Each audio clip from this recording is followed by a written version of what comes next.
Mumbai train firing واقعے میں میرے بھانجے کو حلیہ دیکھ کر اور نام پوچھ کر مارا گیا، سید سیف کے ماموں کا آیا بیان۔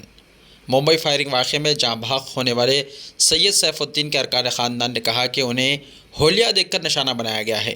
واضح ہے کہ مہاراشٹر کے پال گھر ریلوے اسٹیشن کے قریب جے پور ممبئی ایکسپریس میں ریلوے پروڈکشن فورس کے کانسٹیبل کی فائرنگ میں جاں بحق ہونے والوں میں شامل ایک شخص کا تعلق حیدرآباد کے علاقے نامپلی بازار گھاٹ سے ہے۔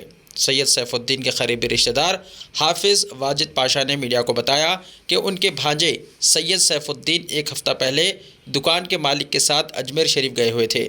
وہاں سے وہ دکان کا سامان لانے کے لیے ممبئی جا رہے تھے کہ یہ حادثہ پیش آیا۔ انہوں نے اس واقعے کو دہشت گردانہ حملہ قرار دیتے ہوئے کہا کہ ان کے بھانجے نمازی پرہیزگار تھے اور ان کے چہرے پر داڑھی تھی۔ ان کے مطابق سید سیف کا حلیہ دیکھ کر اور نام پوچھ کر انہیں مارا گیا۔ متوفی کے رشتہ دار نے مزید بتایا کہ مرحوم کو 3 لڑکیاں ہیں اور سب سے چھوٹی بیٹی کی عمر 6 مہینے کی ہے، وہی ان کی کفالت کے ذمہ دار تھے۔ انہوں نے حکومت سے مرحوم کی اہلیہ کو سرکاری ملازمت فراہم کرنے کا مطالبہ کیا اور 5 کروڑ روپے معاوضہ ادا کرنے کا بھی انہوں نے حکومت سے کہا ہے۔ آئیے دیکھتے ہیں اس کی مزید تفصیلات۔ محمد واجد پاشا مرحوم شہید سید سیف الدین کا ماموں ہو۔ جیسے ہی مجھے اس بات کی اطلاع ملی کہ میرے بھانجے سید سیف الدین ایک جے پور سے گجرات جاتی ہوئی ٹرین میں جو ایک دہشت گردانہ حملے میں ایک پولیس آفیسر کی ریوالور سے، جو سرکاری ریوالور ہے، وہ ڈائریکٹ تانتا ہے اور اس کو مار دیتا ہے اور سید سیف الدین شہید ہو جاتے ہیں۔ میں فخر کرتا ہوں میرے بھانجے پر، جو مسلمانوں کے لیے شہید ہوا، جو اسلام کے لیے شہید ہوا۔ ساتھ ہی ساتھ میں بیرسٹر سوئن اویسی صاحب کا بہت شکریہ ادا کرتا ہوں۔ میرے ایک میسج پر فوری وہ ایم ایل اے صاحب کو اطلاع دی اور میں بھی ایم ایل اے صاحب سے بات کیا۔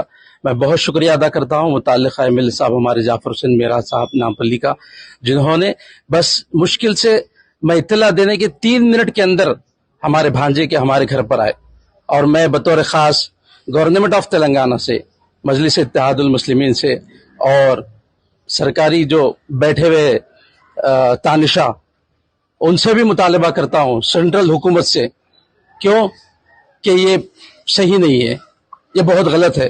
جیسا کہ کہا گیا کہ دہشت گردانہ حملہ ہے، یقیناً یہ دہشت گردانہ حملہ ہے۔ پکی اور مضبوط رپورٹ یہ ہے کہ میرے بھانجے متشرع ہیں، ماشاءاللہ نمازی ہیں، داڑھی رکھتے ہیں، ان کے ساتھ سیٹ ان کے ساتھ ہیں۔ اس سیٹ کا یہ بیان ہے کہ ان کا نام پوچھا گیا اور پوچھ کر مارا گیا۔ کیسی بات ہے یہ بتائیے آپ؟ انسانیت ہے، سب کا ساتھ، سب کا وکاس، سب کا وشواس۔ کیسا وشواس، کیسا وکاس، کیسا ساتھ؟ سمجھ سے باہر ہے یہ بات۔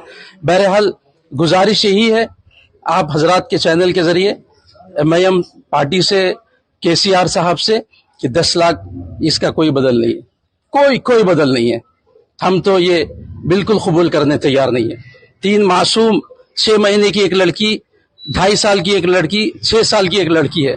یہ بچیوں کی مکمل تعلیم ہونا چاہیے۔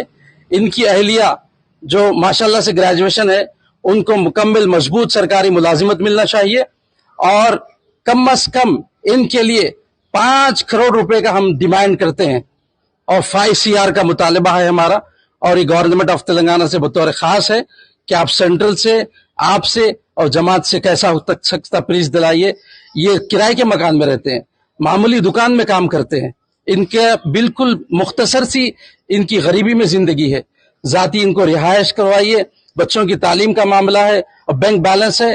ان کے والدین بھی مرحوم ہیں، سید سیف الدین کے والد ہیں نہ والدہ ہے۔ ان کے 2 بھائی ہیں جو اپنے بالکل معمولی درجے کا وہ بھی کام کرتے ہیں۔ تو میں یہی آپ حضرات سے مطالبہ کرتا ہوں کے سی آر صاحب سے کہ ان کا ماہانہ سورس آف انکم مضبوط ہونا، اگرچہ کہ وہ موت کا بدل نہیں ہے، لیکن یہ لوگ اطمینان سے زندگی تو گزار سکنا۔ میں بہت شکریہ ادا کرتا ہوں جعفر حسین میرا صاحب کا، یہ ساتھی رفقا کارپوریٹر اور سب کا، کہ انہوں نے بر وقت فیصلہ کرتے ہوئے مجھے بمبئی بھجانے کا اور میرے 2 بھائیوں کو بمبئی بھجانے کا انتظام کیا ہے۔ اب ہم لوگ پہنچ رہے ہیں انشاءاللہ تعالی، وہ لائیں گے، اور اس طریقے سے ان کا آبائی وطن بیدر شریف ہے۔ اور یہ بھی اطلاع دے رہا ہوں میں آپ کو، صاحب کو بھی میں نہیں بول سکا، ان کے آبائی وطن بیدر کو ڈیڈ باڈی جائے گی اور وہاں ان کی تدفین آبائی قبرستان میں ہوگی۔ اور گزارش یہ ہے کہ صاحب یا صاحب سے متعلقہ لوگ اگر تدفین میں، نماز جنازہ میں اور دیگر امور میں شرکت فرمائے تو باعث تشکر۔ السلام علیکم ورحمۃ اللہ.